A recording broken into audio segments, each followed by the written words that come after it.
உண்மையான வாழ்க்கை. நாம் ஒவ்வொருடைய வாழ்க்கையும் நிச்சயமாக மற்றவர்களுக்கு பயனுள்ளதாக அமைய வேண்டும். அதற்கான ஒரு சிறிய கதைதான் இது. மரக்கன்றுகள் நடுவதை புனிதமான பணியாக கருதுபவர்கள் பூமியில் உண்டு. அப்படிப்பட்ட ஒரு முதியவர் ஒரு நாள் மரக்கன்று நட்டுக் கொண்டிருந்தார். அதை பார்த்த ஒரு இளைஞன் கேட்டான், இந்த மரக்கன்று வளர்ந்து பயன் தருவதற்கு இன்னும் 20 வருடங்களாவது ஆகுமே, உங்களுக்கோ மிகவும் வயதாகிவிட்டதே, இந்த மரம் வளர்ந்து காய்த்து பழம் தருவதை அனுபவிப்பதற்கு நீங்கள் இருக்க மாட்டீர்களே, பிறகு எதற்காக வீணே சிரமப்பட்டு இப்படி இந்த மரக்கன்றுகள் நட்டுக் கொண்டிருக்கிறீர்கள் என்று அந்த இளைஞன் கேட்டான். அதற்கு அந்த முதியவர் சற்று தூரத்தில் பழங்களுடன் நிற்கும் பெரிய மரத்தை காட்டிச் சொன்னார். தம்பி, நான் சிறுவனாக இருக்கும்போது அதோ அந்த மரத்தை ஒரு பெரியவர் நட்டு வளர்த்தார்.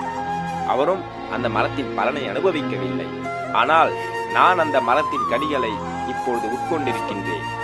இப்போது நான் நடுகின்ற இந்த கன்றும் மரமாகி காய்க்கும் போது அது வேறு யாருக்காவது பயன்படும் அல்லவா? அந்த மரத்தின் நான் கனி உண்டதற்கு நன்றி கடனாய் இந்த மரக்கன்றை நடுவதன் மூலம் செலுத்துகிறேன். நாம் வாழும் காலத்தில் இந்த சமூகத்திலிருந்து நிறைய பெற்றுக் கொள்கிறோம். அதற்கு பதிலாக நாம் இந்த சமூகத்திற்கு என்ன செய்கிறோம் என்று அந்த முதியவர் கேட்டார். இளைஞன் யோசித்து நின்றான்.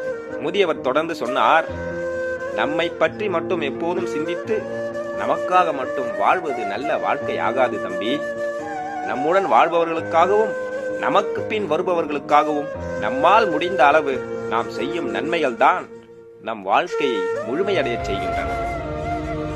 நாம் மற்றவர்களை குறித்து அக்கறை கொள்ளும் போதுதான் இந்த சமூகமும் மேம்பட்ட ஒரு சமூகமாக மாறும் என்று அந்த முதியவர் சொன்னார்.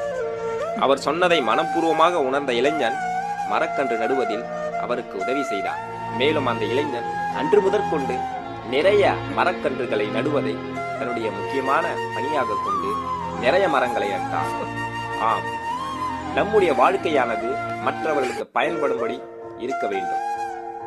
ஞாபகத்தில் வைத்துக் கொள்ளுங்கள், மற்றவர்கள் பயப்படும்படி வாழ்வதல்ல வாழ்க்கை, மற்றவர்களுக்கு பயன்படும்படி வாழ்வதே வாழ்க்கை. எனவே எதிர்கால சமுதாயத்திற்கு பயன்படும்படி நல்ல வாழ்க்கையை நாம் வாழ்ந்துவிட்டு செல்வோம், மற்றவர்களையும் வாழ வைப்போம். நன்றி, வணக்கம், வாழ்க வளமுடன்.